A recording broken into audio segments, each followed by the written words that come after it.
Imagine a thriving metropolis built 2,000 years ago in one of the most hostile environments on Earth. There is no permanent river here. Summer temperatures routinely exceed 40 degrees Celsius, and the surrounding basin receives a meager 100 to 150 millimeters of rain a year.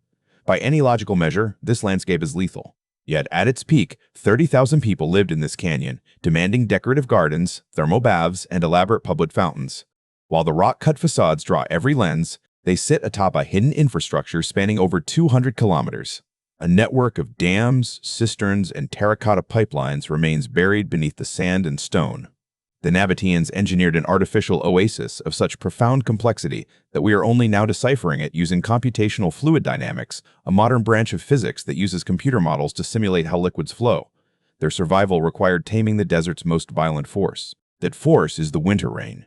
Because the bare sandstone mountains around Petra cannot absorb water, a single storm transforms sparse rainfall into massive lethal flash floods that race down the canyons.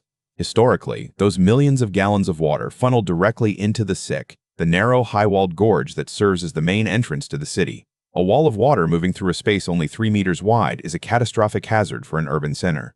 This map of the Petra Wadi system shows us exactly how they solved this. The engineers sealed the entrance to the Sick by constructing a massive stone diversion dam, standing nearly 13 meters high, completely blocking the flood path.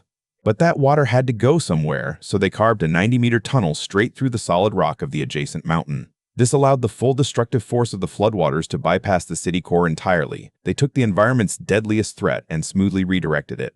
This hydrological judo neutralized the danger and set up the infrastructure to capture that seasonal runoff for their own use. With the floods diverted, they needed a continuous drinking supply.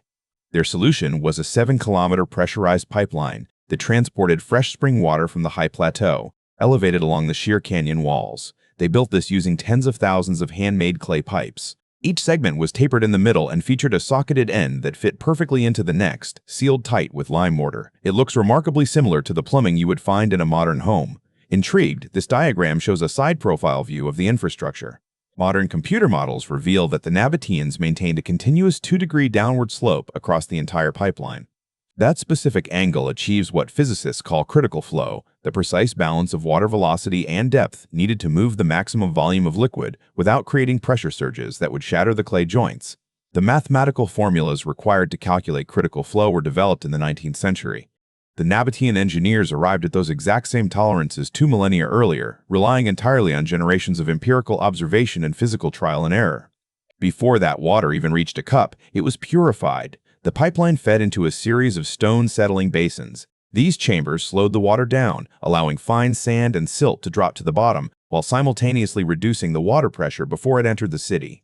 To survive the 8 months of the year without rain, they carved more than 200 secret cisterns directly into the bedrock. They coated the insides of these underground tanks with a thick, impermeable lime plaster to prevent water from seeping back into the porous sandstone. The Zuraba Reservoir served as the city's strategic buffer.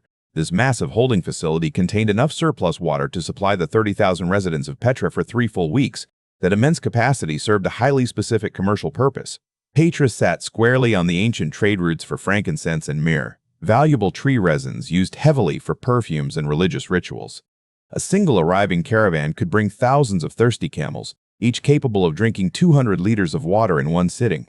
By guaranteeing immediate, unlimited water in the middle of a wasteland, Petra commanded absolute loyalty from the merchants. They controlled the region's only reliable hydration, which meant they dictated the terms of the ancient global economy. But on May 19th, in the year 363, a magnitude 7 earthquake ripped through the Dead Sea Fault Zone. The very precision that made the water system so efficient became its fatal flaw. The rigid clay joints and tightly plastered walls could not flex.